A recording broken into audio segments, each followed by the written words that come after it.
Welcome to Golden Software's video training for Voxler 3.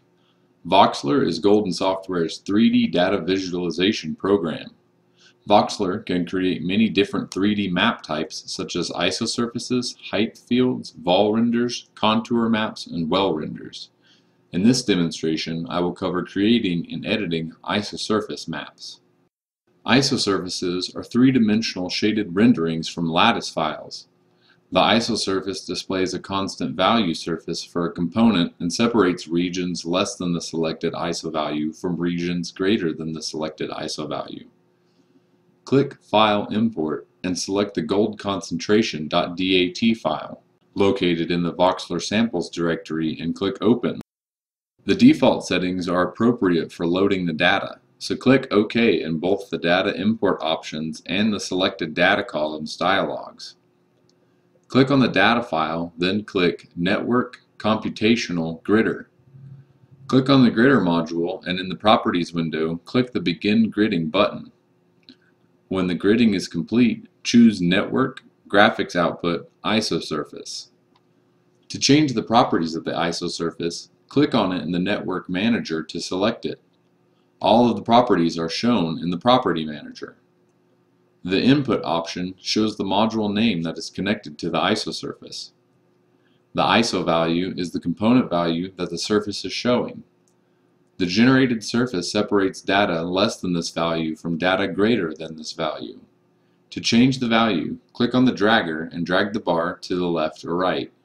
For a specific value, highlight the existing value and type a new one, then press Enter. The Compute Volume option allows you to calculate the volume greater or less than the ISO value listed above. The Draw style changes how the isosurface is drawn. Shaded creates a shaded surface composed of small triangles. Lines creates the isosurface with only lines connecting surface triangle vertices. Point plots a single point at each of the triangle vertices. The normal isosurface is shown with the Draw style set to Shaded. The Side to Draw changes the portion of the surface that is drawn. The face is relative to the camera position. So Front displays only the front portion of the surface. Back displays only the back portion of the surface. Front and back displays both the front and back of the surface. The Color Method option changes the method of coloring that is used for the isosurface. When the color method is set to fixed, the color option is available and sets the color of the isosurface regardless of the ISO value. To change the color, click the existing 50% black color box next to Color. Select a new color and the isosurface is automatically updated. To set a custom color, click the Other box at the bottom of the drop-down. Select the desired color and click OK to make the change to the isosurface. If you are showing multiple isosurfaces with different values, using the By ISO Value option with the same color definition will allow the colors to be represented by a single legend. When the color method is set to By ISO Value, the Color Map option is available. The Color Map allows you to map each value to a specific color. You can use one of the predefined color maps by clicking the grayscale color bar and choosing another color from the drop-down list.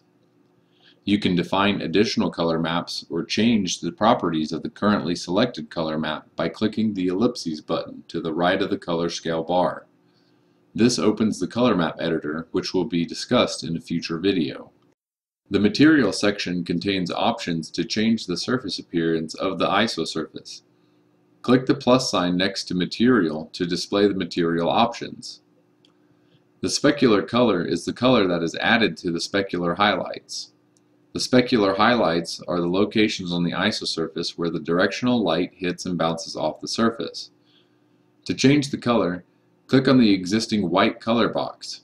A drop-down box appears. Select a new color and the isosurface will automatically update. The Specular Intensity option controls how much directional light shines and reflects on the surface. Increasing the specular intensity results in strong shadow effects and more pronounced shiny or glare spots. Decreasing the specular intensity results in a dull surface. To change the specular intensity value, click and drag the slider to a new value or highlight the existing value and type a new one. Values can range from 0 to 1. The Shininess option controls how shiny the surface is. Large values display smaller and brighter, more focused highlights. Smaller values display less focused, larger highlights. To change the shininess value, click and drag the slider to a new value or highlight the existing value and type in a new value from 0 to 1.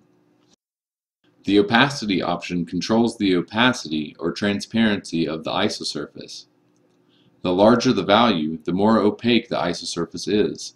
A value of 1 is fully opaque and a value of 0 is fully transparent. To change the opacity value, click and drag the dragger to a new value or highlight the existing value and type in a new value from 0 to 1. The Legend section controls the display of the legend. To display the legend, check the box next to Show. The Legend Property section will be discussed in a future video. This concludes the video training for isosurface creation and properties in Voxler. If you have any additional questions, please contact Golden Software.